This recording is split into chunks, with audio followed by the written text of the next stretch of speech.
Кутман күнүңүздөр менен. Сиздер менен инсан берүүбүздүн алкагында кайрадан жолугушуп жатканыбызга кубанычтамын. Бүгүн биз жаш ырчы, активистка, өзгөчө инсан Зире менен жолугабыз. Бул кызды козголоңчу, күрөшүүчү, феминистка же жөн гана өз оюн ачык айтуудан тартынбаган эрктүү кыз деп айтышат. Бүгүн биздин өлкөдө мындай сыймыкка кантип жетишкен тууралуу сүйлөшмөкчүбүз.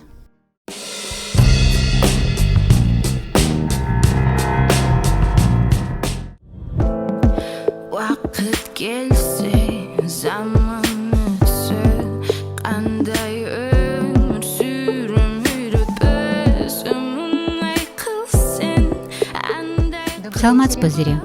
Биз менен жолукканыңызга убакыт таап келгениңизге чоң рахмат. Мына бир нече жыл мурун сиздин атыңыз бир алгачкы клипиңиз менен аябай белгилүү болду. Менимче бул клипти жалкоолор гана талкуулабай калса керек. Андан баары эле түпкө төрүлө талкуулашты. Андан бери сиз бир топ өзгөрүпсүз. Ал учурда албетте 19 жашта элеңиз да. Азыр сабырдуу, чыдамкай болуп бышыпсыз. А мына бүгүн сизди феминистка деп атасак болот. Абдан көп көз караштагы каршылыгыңызды көрсөтүп келе жатасыз. Биринчи клипиңизден бери сиздин көз карашыңыз өзгөрдүбү? Негизи эле толеранттуулук менен феминизм бири-бирине карама-каршы эмес. Феминизм деле толеранттуулукту билдирет. Менин оюмча феминизмдин негизги баалуулугу анда эң керектүү жана маанилүү нерселер камтылган. А деги эле феминистка деген ким? Феминисткалар ар түрдүү болот. Аларды жалгыз бир күч бириктирип турат. Феминисткалар дүйнөгө эркиндик керек экенине, аялдар боштондугуна ишенишет. Анткени аялдарды кордогон өтө көп фактылар кестишет. Алардын көбүнүн потенциалдары кандайдыр бир себептер менен ачылбай да калып жатат. Эң негизгиси, феминистка деген ким? Туура эмес экенин көрүп туруп, унчукпай калбай, үн катып, ачык айткан аял заты деп айтмакмын. Деньги, которые воруются с бюджета, которые должны были быть потрачены на образование, безопасный город, безопасные улицы, элементарное освещение. Это все влияет, девочки, дорогие сестры, в первую очередь на нас. Сиздин алгачкы клипиңиз чыкканда ата-энеңизге андай көп жакпаса керек. Апаңыз ыйлады деп уктум.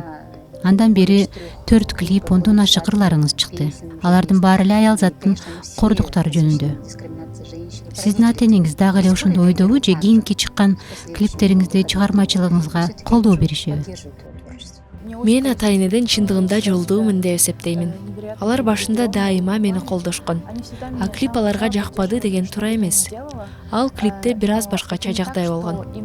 Атам кандай болсо ошондой кабыл алды. Бул менин бой жеткен кызым.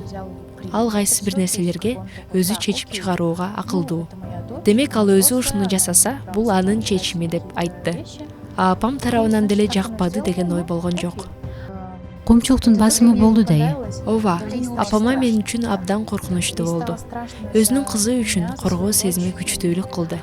Ошондуктан ал абдан курч кабыл алды. Бирок биздин үй бүлөнүн чечилбеген көйгөйү болбойт. Баарын чечүүгө болот деген баалуулугу бар. Ири олтуруп, түз кеңешип, жыйынтыгында алар мени бактылуу болушумду, а мен алардын бактылуу жашашын каалаймын. Чындыгында ар бир адамдын бактысы анын каалоосуна, амбициясына, максаттарына жана алардын канчалык деңгээлде реализациялашына көз каранды болот. Коомчулук кабыл алабы же жокпу, стереотиптерге каршы күрөш мага кубаныч алып келерин ата-энем түшүндү. Мен эркиндиктемин. Дал ушул эркиндик мага бакыт тартуулайт. Демек бул иш-аракеттеримден рахат алып жатсам, ким кандай кабыл алганына карабастан, анда дагы уланта берүү зарылчылыгы бар деген жыйынтыкка келдик. Өзү биздин салттуу үй бүлөлөрдө аял чөптөн жапыз, суудан тынч болуусу керек. А сиздердин үй бүлөңүздө ата-энеңиздердин бири-бири менен болгон мамилеси кандай? Эмне үчүн сиз көз карашыңыз ушу башкача калыптанган? Козголоңчу катары десек болот да сизди. Чындыгында эле биздин үй бүлө андай эмес. Атаң айтты, бүттү, ошондой болот деген учурлар эсимде жок. Биздин үй бүлөдө мындай учурлар болбосо керек. Албетте, биз абдан идеалдуу, гармониялуу үй бүлөбүз деп айта албайм. Анткени биз өзүнүн жазылбаган мыйзамдары бар патриархалдык үй бүлөдө чоңойдук да. Менимче мындай коомдо чоңойгон ар бир эле адамга өз таасирин бербей койбойт. Балким акыл эстүүлүктүн күчүбү, Алар мага басым кылышкан жок. Мен үйдөн атайынымден уккан сөздөр азыр биздин өлкөдөгү региондогу абдан көп балдар өз ата-энелеринен уккан сөздөрдөн таптакыр айырмаланат. Мисалы, кызым, сен акылдуусуң, сен сулуусуң, сенин колуңдан баары келет. Сен эмнени кааласаң, баарын жасай аласың. Эч токтобогун, алга, биз сени колдойбуз. Мына ушундай демди мен дайыма сезем. Кайсы бир интервьюңузда сиз үй бүлөңүздөрдүн ичинен өтө активдүү жана өзүнө ишенген экендигиңизди окудум эле. Ал эми мектеп кураганда болсо сиз аябай татаалыраак чөйрөгө туш келипсиз. Балдар ар түрдүү болот эмеспи? Мен үйдө ачык болчумун. Эмне жасагым келсе, оюмду ачык айтчумун. Бирок мен өтө түнд. Оюн ачык айта албаган, дайыма башка жактан колдоо күткөн балдардын арасында болдум. Атайынын берген чыныгы баалуулуктар жашоодо абдан керек экендигин түшүндүм. Чыныгы жашоодо өз башың менен баарын көтөрүшүң керек. Эң негизгиси, орой тамашалар үчүн да, тилекке каршы азыркы күндөгү мектептердеги болуп жаткан айрым көрүнүштөргө да туруштук берип, өзүңө бекем болушуң керек. Менин кандайдыр бир ички диссонансым бар эле. Мына мен ушундаймын. Мен башында өз ата-энемден тартынат элем. Алардын ата-энелер жыйналышына келишин каалабайт элем. Анткени мен аларды башка дүйнөлүк көз караштагы шумдук адамдар деп ойлочумун. А сиз мектепте жакшы окуучу эмес белиңиз? Мен жаман окуучу эмес элем. Түнд болчумун. Мектептеги авторитеттүү группаларга таасир этүүгө аракет жасаган түнд кыз болчумун. Алар абдан туура кылган экен. Азыр түшүнүп жатам. Ошолордун тарбиясынын негизинде мендеги баалуулуктар пайда болгону үчүн ыраазымын жана мендеги адамдарга болгон ишенимим жоголбойт. А классташтарыңыз менен дагы эле азыр байланышасызбы? Ооба. Кээде гана байланышпасак, негизинен байланыш жок. Мен мектептеги күндөрдү көп жакшы көрө бербейм. Мен үчүн жакшы эмес эскерүүлөр бар. Бир туугандарыңыз жөнүндө айта кетсеңиз, эки иниңиз бар деп уктум. Ооба, эки иним бар. Үй бүлөдө жалгыз кыз турбайсызбы? Алар сиздин активдүү аракеттериңизге кандай көз карашта? Кантсе да алар эркек балдар эмеспи? Өзүңүз айткандай, алар да патриархалдык коомдо чоңоюп жатышпайбы? Ооба, бул чындык. Башында мен аларды эмне болуп жатат деген типтер деп сезчүмүн. Анан эле бир дуу этип эле бат өтүп кетти. Бирок биз мүмкүнчүлүк болгондо дайыма сүйлөшөбүз. Кырдаалды жөнгө салууга, талашып тартышканга аракеттенебиз. Бул абдан майда жана ар түрдүү темаларда. Биз өтө маанилүү темаларды талкуулап, талдап бир пикирге келебиз. Азыр алар барган сайын аялдардын чыныгы жашоосу көйгөйлөрү тууралуу көп нерсени түшүнүп башташты. Өзгөчө кичүү инем курагы. Өзгөчө мен ал иниме кыздарга кол көтөргөнгө, чачынан тартканга, артынан кууганга болбойт деп түшүндүргөм. Мен мектептеги балдардан алган сокуларымды айтып берем. Азыр алар жетилип калды. Мен менен бирге марштарга чыгышат. Былтыр бизди 8-мартта кармаганда инилерим жанында эле. Ата-энеңизчи? Ата-энем да биз менен эле. Мага кызыктуу жери, ата-энеңиз туугандар же достор тарабынан ар кандай бир талкууларга кабылышпайбы? Менимче сөзсүз түрдө кабылышат. Эгер кабылган учурда да алар бизге айтышпайт. Анткени ал биздин көйгөй эмес.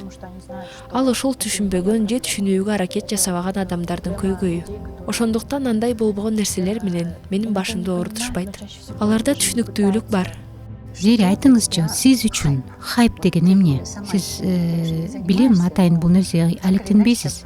Бирок ошентсе да алгачкы клипиңиз көпчүлүк айткандай башкалардан өзгөчөлөнүп турат. Ошону хайп үчүн кылдыңыз деп айтышат. Себеби биздин коомчулуктан назарына түшүү үчүн өтө өзгөчөлөнгөн нерселерди жасаш керек да. Ошол учурда ушундай максат болду беле же эч кандай максатсыз эле чыктыбы клипиңиз? Менин хайп жасайын деген максатым болгон эмес. Мен долбоордун үстүнөн гана иштегенмин. Себеби волонтердук ишмердүүлүк менен көп иштегем.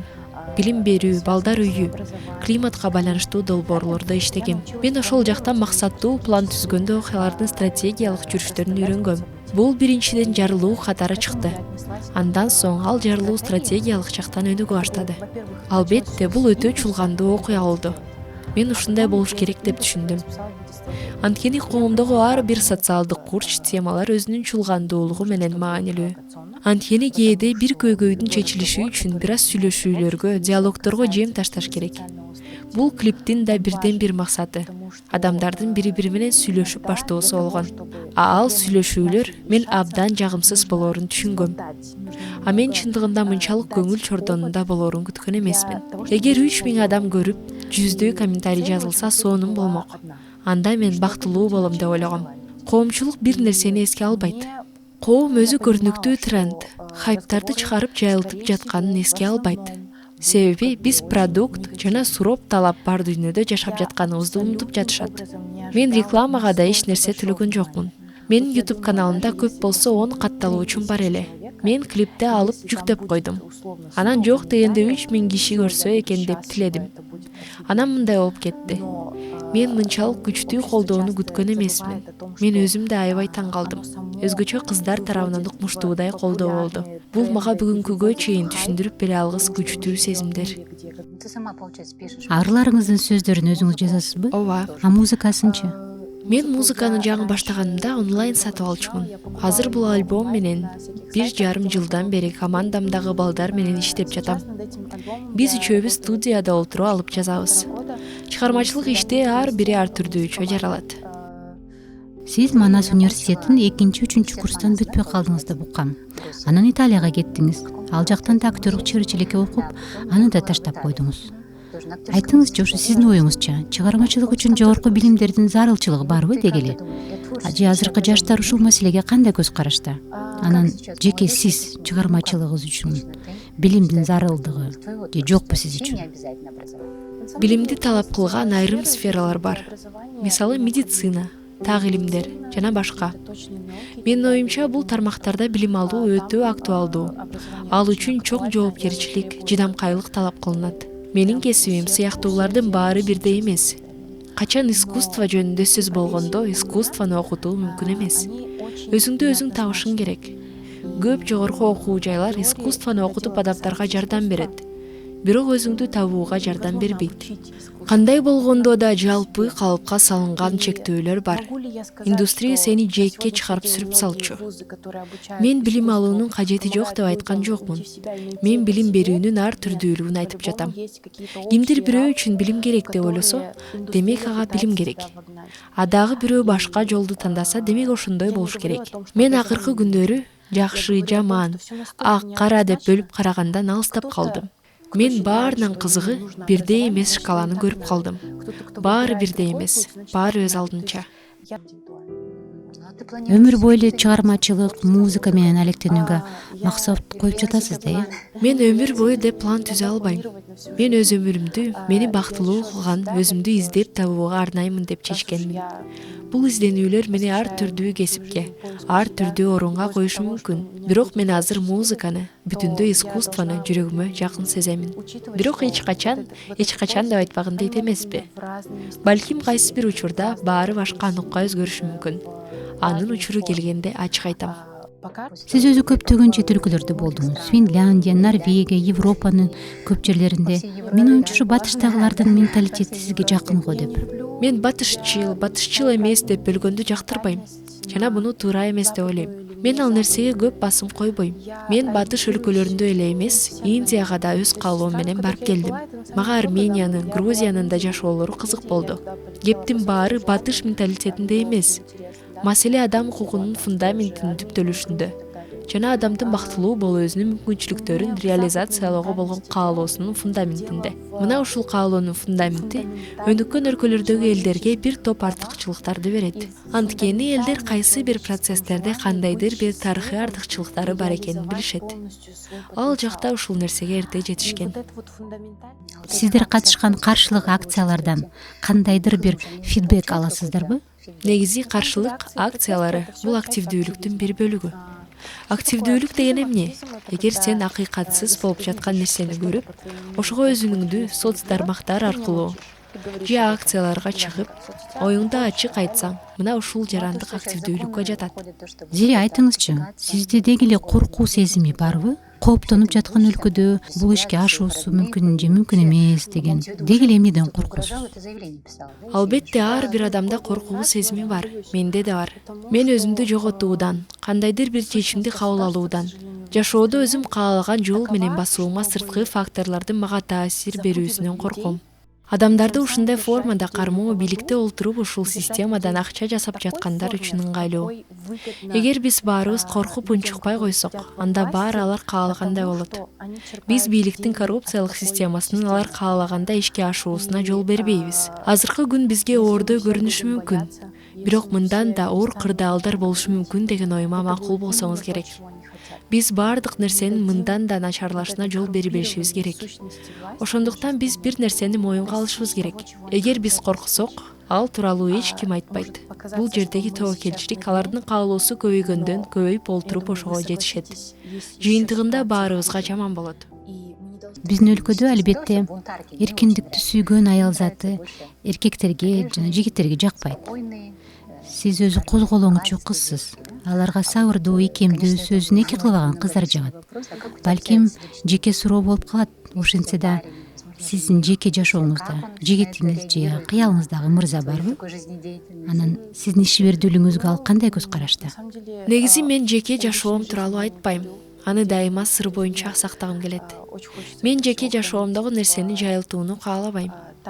Сиз айткандай, биздин өлкөдө эркиндикти сүйгөн, козголоңчуларды колдобойт. Аларга икемдүү, баш ийген аялдар керек. Ачыныгы күчтүү эркектер эч качан күчтүү айымдардын жанында өздөрүн ыңгайсыз сезбейт. Ошондуктан, эгер бизде азыр кыздар көрүп жатышса, айткым келет. Эгер силерден эркектер икемдүүлүктү талап кылса, анда ал адам сиздин адамыңызбы деп өзүңүзгө суроо бериңиз. Айылдагы кыздар шаардагы кыздардан айырмаланып, өздөрүн башкача элестете албагандар да бар да. Өзүңүздүн ырларыңыз менен алардын жүрөгүнө жеткире алдыңызбы деп ойлойсузбу? Ишенесизби? Менин тажрыйбам көрсөткөндө региондорго ар бир барган сайын таң калып келем. Сиз бат-бат барып турасызбы? Мен долбоорлор менен чакырганда барып турам. Чындыгында сырттан караганда ал кыздар мени түшүнбөгөндөй көрүнүшү мүмкүн. Бирок сиз мен канчалык көп билдирүүлөрдү алганымды көрүп таң каласыз. Ушунчалык ар түрдүү кыздар, кыска шортачан, хиджабчан кыздар келип менен сүрөткө түшүп кетишет. Алар кыргызча ырыңыз соонун, бизге жакты деп рахмат айтып кетишет. Мен үчүн патриархалдык коомдо өзгөчө каршылык көрсөтүп, чыгармачылык менен алектенгенде жасаган ишиңдин рахатын көрүү сейрек кездешет. Мен кээде океандын жээгинде жалгыз күйүп турган маяктай болуп, бул жарыкты ким качан көрөт деп жалгыз турганымды моюнга алам. Бул эч нерсеге алып келбесин мен билем, бирок баарын ордуна коет. Булардын баары анын жемишин берет.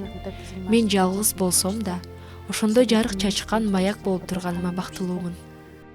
Өзү сиз музыкадан жана коомдук ишмердүүлүктөн сырткары театр менен алектенет экенсиз. Сиз актриса болууну самадыңыз беле? Сен искусствого кызыкканда баарына кызыгууң артат. Искусствонун баардык түрүн тереңдетип өздөштүргүм келет. Ошондуктан Италияга актёрдук чеберчиликке тапшырганмын. Анан эмнеге таштап койдуңуз? Таштаганымдын себеби баасы менен сапаты дал келбегендиктен. Ал жеке университет болгондуктан кымбат эле. Ошого карабай мен стипендияга жетип, анан жеңилдиктерди алдым. Окуй берсем деле болмок. Бирок булардын баары текке кетчүдөй. Мага керектүүнү таба албадым. Ички дүйнөмдөгү чакырыктарга макул болуп чечим кабыл алдым. А театр боюнча биз азыр 1 жылдан бери курбум экөөбүз драма жазып жатабыз. Абдан таланттуу режиссер, продюсер досторубузду да тарттык. Биз өзүбүз жазган окуяда актрисалардын ролунда болобуз. Коомдогу феминизмге байланыштуубу? Биз баарыбыз феминистка болбогондон кийин бул феминизмге байланышпай калуубуз мүмкүн эмес. Баары бир жүрөгүбүздө эмне болсо, ошонун баары сыртка чыгат. Айттыңызчы, орусиялык ырчы Манижа менен байланышыңыз бар экен деп уктум. Инстаграмдан түз эфир өткөрүпсүздөр. Кандайча таанышсыздар? Менимче чыгармачылык жана башка көп параметрлер боюнча окшошсуздар. Мен Манижага суктанам жана аны баалайм. Биз кандайча таанышып калдык. 2008-жылы мен айланамда аябай ызычуу болуп жаткан. Ал дагы ал тууралуу билген окшойт. Өзүнүн инстаграмына менин клипимден үзүндү жүктөп, сен абдан туура кылдың деп жазып коюптур. А мен Манижа мени белгилеп, мени колдоптур деп көз жаш менен рахмат деп жаздым. Ал сен азаматсың, сен менен сыймыктанам. Ушунуңдан жазбай, өнүккүн. Уланта бер деп айтты. Мына ошентип байланышып калдык. Көп учурда мен жөн гана мисалы Манижа чоң рахмат, Евровидениеде жасагандарыңа деп жазам. Ал рахмат, мен сага ишенем деп жазат. Биз баарын туура жасап жатабыз. Мен үчүн ушул баалуу. А сизге Орусияга кетсем деген ой келген жокпу? Ал жакта шоу-бизнестин деңгээли жогору да. Мисалы Казакстандан, Өзбекстандан көптөгөн белгилөр чыгарып кетип жатышпайбы? Чыгармачылыктын улантып жатышат ушул жерден. Бир топ мүмкүнчүлүктөр көбүрөөк деп айтышат. Мен өзүмдү шоу-бизнес менен же кандайдыр бир пайда түшө турган индустрия менен чектебейм. Тактап айтканда, мен өзүмдүн ички дүйнөмө үңүлүп кирдим. Жок, Россияны каалабайм. Эч качан шоу-бизнестен кандайдыр бир амбицияны көздөбөйм. Эгер ал бонус катары берилсе, анда башка кеп. А мен артынан түшпөйм. Мен эң негизгиси өзүмдүн көздөгөн максаттарымды ишке ашырууга аракеттенем. А мындан ары клип тартып чыгармачылыкты алдыга жылдыруу үчүн акча керек да. Анткени булардын баарына акча сарпталат. Туура. А сиз чыгармачылыгыңызды мындан ары өнүктүрүү үчүн коммерциялык бөлүгүн кантип толтурган жатасыз? Балким спонсор издеп жатасыз. Силер менен бир толкундагы адамдар менен. Жок, мен эч качан спонсор издебейм. Бул мен үчүн татаал суроо. Капиталисттик көз караштагы айрым нерселерди өзгөчө искусство менен алектенгениңде көп ресурс талап кылаарын түшүнөм. Кантип чыгымдын ордун толукташ керек деп коммерциялык бөлүгүн ойлонбой кое албайсың. Чыгымдардын баарын жаап, анан дагы өнүгүүгө жумшаш керек. Азырынча мен тиги керек, бул керек деген жанмын.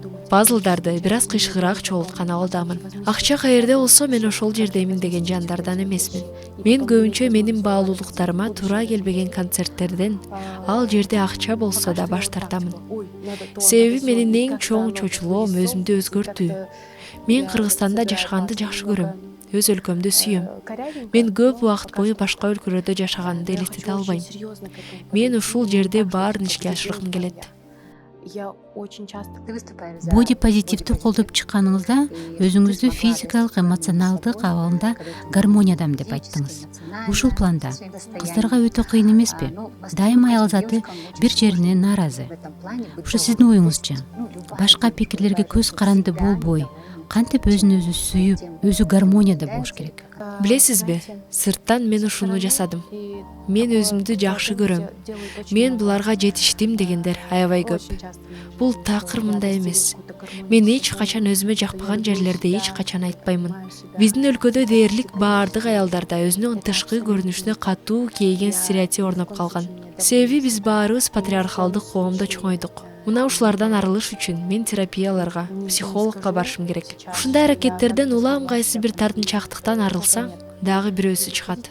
Билесизби, ушундай тартынчаактык кемсинүүлөргө эмне жардам берет? Биз акыл эстүүлүк менен кандай болсо ошондой кабыл алууга жетишүүбүз керек. А сиз дайыма өзүнө пластика жасатып, стандартты сактап, өздөрүн сулуулаган кыздарга кандай карайсыз? Мен буга түз эле көз караштамын. Эгер кимдир бирөө оозун чоңойткусу келип, же ботокс жасаткысы келип, ошондон өзү бактылуу сезсе, жасата берсин. Ички туюмдарды менен акылдашып иш кылсын. Мени таң калтырганы, ички каалоосу жок эле коомдук стереотип менен барып жасатышат. Менин жигитиме жагат, модельный агентство талап кылат, же дагы ушул сыяктуулар.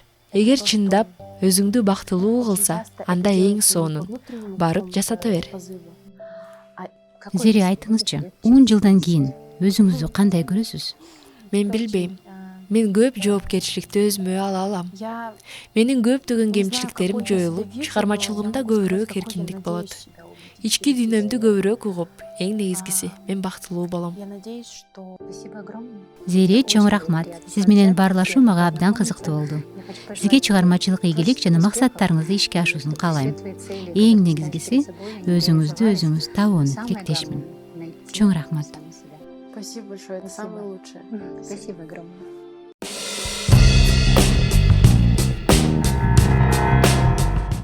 Ушуну менен бүгүнкү берүүбүз соңуна чыкты. Дагы жаңы берүүлөрүбүздү көрүү үчүн YouTube каналыбызга жазылыңыздар. Кайрадан жолукканча саламатта болуңуздар.